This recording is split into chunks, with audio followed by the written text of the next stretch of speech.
Welcome, welcome! It's Mud Dog with the Texas Space Navy bringing you another Star Citizen video. In this Inside Star Citizen for March 11th, 2021, they really go into detail on what they're doing with ground vehicles. I love that jump. I really want to try that. I've done similar things before, but that looked totally fun. So I may have to jump off the top of a skyscraper, Area 18, onto an 890 jump. That would be, yeah. Anyways, this is all about driving and the driving experience. They feel like it's a little arcadey the way it is right now, or a lot arcadey. They want to bring in more real-world physics to how driving works.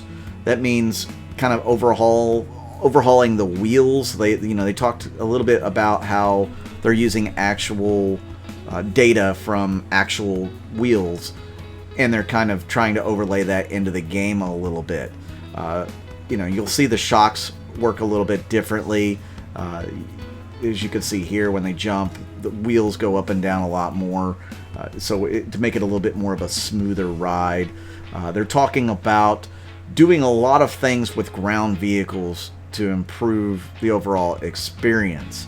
One of the things mentioned was, if you're in a fighter or some sort of spacecraft and you're flying over the surface of the planet, you get these beautiful vistas and views, but you don't get the really great details that you would get if you were driving on the ground. So they want the driving experience to be something enjoyable and better than what it is now. That includes adding HUDs. They don't really have any HUDs for ground vehicles at the moment. So that's something they want to bring in. They want a little bit more, like I said, realistic driving as far as, how you steer and move your vehicle. They said they didn't want to go quite full sim with it, but they definitely want it to be much more realistic feeling when you're driving along the surface of a planet. They talked about how, they want to add some different weapons to, like the Tumbrel, for instance. It sounds like there's going to be a new version of the Tumbrel come out, and I'm wondering how they will deal with that. People who bought the Tumbrel package, are they going to get that included, or are you going to have to buy it separately? Knowing CIG, it's totally going to be separately. You got to have that cash grab, right? Here they're talking about how the tank is going to be the first tracked vehicle. They show you some of the innards of it, which looks really cool to me. I really like the way the tank is starting to shape up. Here's the MT, which has this massive cannon on it and these massive missiles. I really love the way this thing looks. I'm looking forward to see how it actually fares against aircraft and stuff.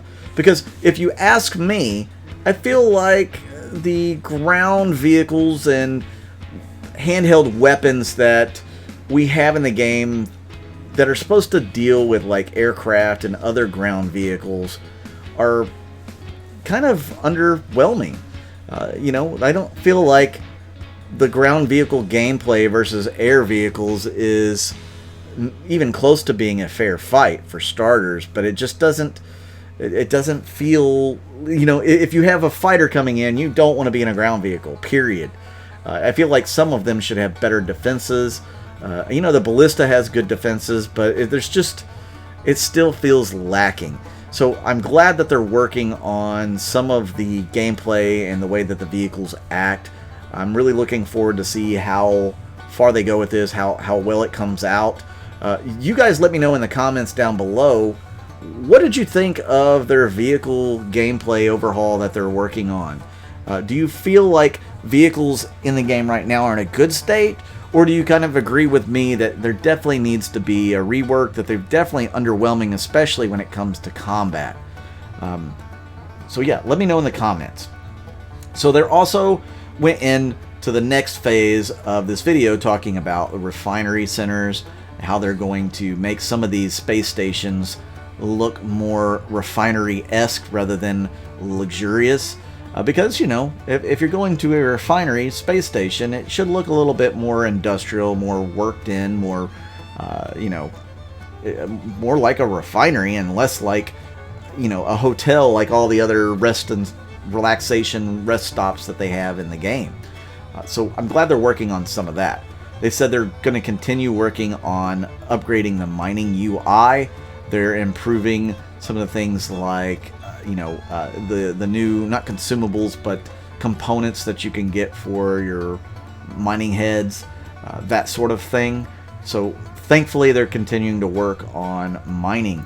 I know that the UI is something that they're going to be working on a lot over the coming months. We know they're working on an Aegis UI for all the Aegis ships, as well as pressing the buttons on the panels and stuff, so it looks like your character's actually doing something to start up the ship. So this is all part of that kind of, I guess, UI overhaul that I'm looking forward to personally. So the next thing they went into, which is probably actually one of the cooler things that they've talked about in the game, is lighting. Not lighting like how does things light up the room.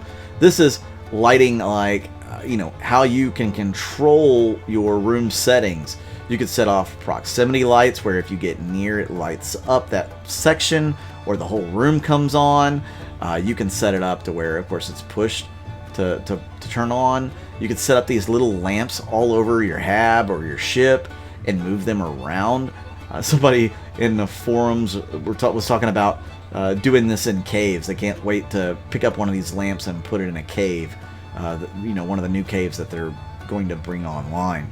So something definitely to look forward to as far as lighting, and that's really fantastic that they're able to be that advanced with lighting technology in the game, that you'll be able to move your lighting around. You'll be able to dictate which lights come on and where, that sort of thing. I'm looking forward to that. What do you guys think of the lighting that they have coming up in the future? As you know, the Mercury Star Runner has the first iteration of some of those light switches and stuff, and all our ships are supposed to be getting that kind of a light panel overhaul.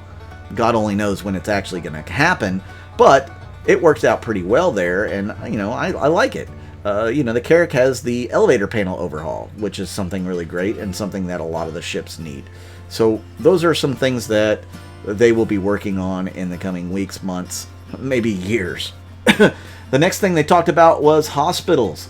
They walked us around a little bit at the hospital there at New Babbage and showed us a few of the rooms. It's going to be rather large. They're going to have pharmacy, they're going to have surgical rooms, they're going to have waiting rooms and rooms that I guess post-op rooms, that sort of thing. It's got a lot of stuff there, storage, all of it.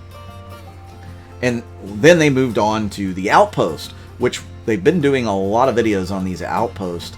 I don't know if they're just trying to gauge the community reaction or what. They did say that this particular bathroom does not fit for an outpost on a planet, but it's more for a spaceship, which, I'm kind of okay with that. I mean, these are prefabricated. It's not something you're building out on the planet, brick and mortar. I'm sure it's something a pioneer came in and manufactured for you. I could be wrong.